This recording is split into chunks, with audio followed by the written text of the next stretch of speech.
사람을 살리는 것과 사람을 죽이는 것, 어느 쪽을 선택해야 합니까? 길을 막고 물어봐도 나는 죽이는 걸 택할 거야. 죽이는 걸 택해야지. 이렇게 말하는 사람 찾아보기 힘들 것입니다. 요즘은 정말 흉악한 범죄자에 대해서도 사람 죽이는 일은 해서는 안 된다 하면서 사형을 반대하는 주장들이 강력합니다. 아무리 중한 죄를 범한 죄인이라도 자신의 잘못을 인정하고 돌이킬 수 있는 기회를 줘야 하고 그 가능성을 열어놓아야 하는데, 사람을 죽여버리면 그 모든 가능성을 다 닫아버리는 것이 아니냐, 희망을 꺼버리는 것이고 사람의 존엄성을 파괴하는 것이라고 말합니다. 이런 시대를 살아가는 그리스도의 현대인들에게 이 질문, 사람을 살리는 것과 죽이는 것, 이 질문은 더 도발적인 인상을 줍니다. 그런데 이와 같이 물어보나 마나 한 질문을 지금 누가 하고 계십니까? 바로 예수님이십니다. 예수님께서 유대인의 회당에서 말씀을 가르치시던 중에 이 질문을 하고 있으십니다.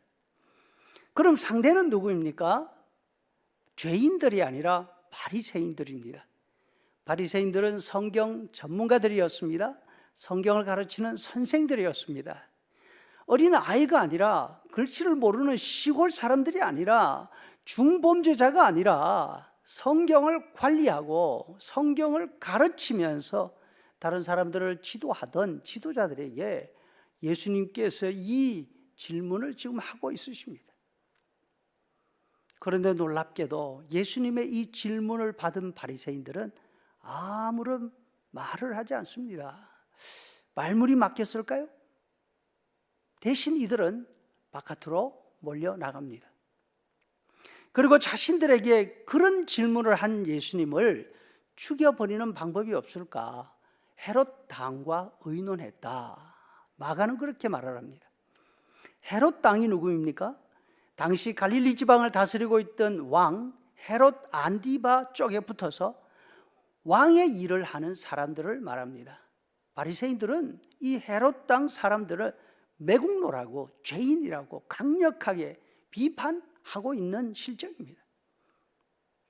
오늘 이 논의의 핵심에는 그날 회당 예배에 참석한 소아마비 환자 한 사람이 있었습니다. 예수님이 하나님의 말씀을 가르치십니다. 사람들이 너무 좋아합니다. 환자들을 고쳐주십니다. 사람들의 관심이 온통 예수님 쪽으로 기울어져 갑니다. 바리새인들이 세매났습니다. 이러다가는 자신들의 주장도, 자신들의 설 자리도 다 없어지는 것 같았습니다. 예수님의 명성에 흠을 내고 사람들이 이목을 자기들에게로 돌리고 싶었을 것입니다. 이 사람들이 택한 전략은 예수님이 하나님의 말씀, 하나님의 율법을 지키지 않는 죄인이야, 이렇게 몰아가는 것이었습니다. 당시 이스라엘 사람들에게 생명 같은 율법이 하나 있었는데 그것은 바로 안식일법이었습니다. 어느 정도로 안식을 지키는 것을 중요하게 생각했는가 하면, 전쟁 중에도 유대인들은 안식일에 무기를 들지 않고 전쟁에 지는 쪽을 택했을 정도입니다.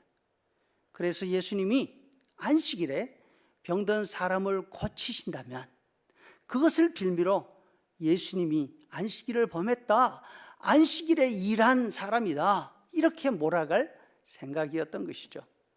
바리새인들은 소아마귀 환자가 안식일 예배에 들어온 것을 보고 오늘이 기회다 생각했습니다. 예수님이 동네 회당에 들어오시자 그때부터 예수님의 행동을 주시하고 있습니다. 만약 예수님이 그 환자를 보고 고쳐주신다면 그 순간을 탁 잡으려고 했던 거죠. 이때에 예수님은 환자를 고쳐주시기 전에 자신의 행동을 지켜보고 있는 바리새인들에게 물으십니다. 안식일에 생명을 살리는 것과 죽이는 것, 어느 것이 옳으냐, 어느 것이 하나님의 뜻이냐고 묻는 것입니다. 하나님의 말씀의 기준으로 볼 때 당연히 생명을 살리는 쪽을 택해야지요. 그런데 바리새인들은 하나님의 말씀을 너무나 잘 알고 있으면서도 안식일에 예수님의 흠을 잡고 예수님을 죄인으로 몰아가려고 안식일을 그 기회로 지금 잡고 있는 것입니다. 사람을 모함하고 사람을 괴롭히는 일은 해서는 안 되는 일이죠.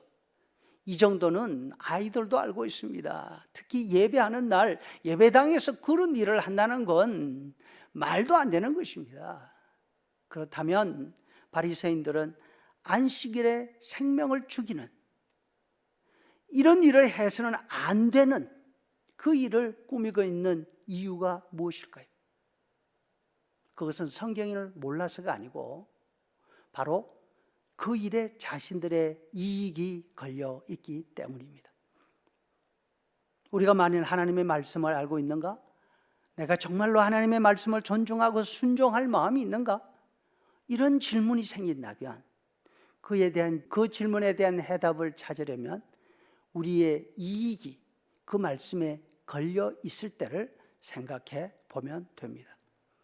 하나님의 말씀에 순종하려면 손해보는 일이 생길 때 이익을 포기하고 하나님 말씀에 순종한다면 우리는 하나님의 말씀을 정말 알고 있는 거 맞습니다. 내 이익이 걸려 있지 않을 때 말로만 성경 지식을 이야기한다면 그것은 우리의 삶을 변화시키지 못하는 것입니다. 바리새인들은 예수님의 질문에 대답하지 않습니다. 안식일에 생명을 죽이는 것이 하나님 말씀에 어긋나는 범죄인 줄 알면서도 안식일을 기회로 예수님을 죽이려고 자신들의 이익을 따라가고 있습니다. 성도 여러분, 예수님의 말씀에는 하나님의 기준이 있습니다. 이 말씀에 귀를 기울이면 삶의 기준이 회복됩니다. 회복입니다. 말씀 가운데 회복이 있습니다. 기준이 회복되면 모든 것이 제자리를 잡아가게 되는 것이죠. 우리의 사정이 아무리 복잡한 상황이라 하더라도 이 기준이 바르게 서 있으면 우리가 걸어가는 길의 방향은 정확할 것입니다. 올 한 해 예수님을 통해서 이런 기준이 회복되는, 우리의 삶 가운데 이런 회복이 나타나는 놀라운 은혜가 있기를 주의 이름으로 축복합니다.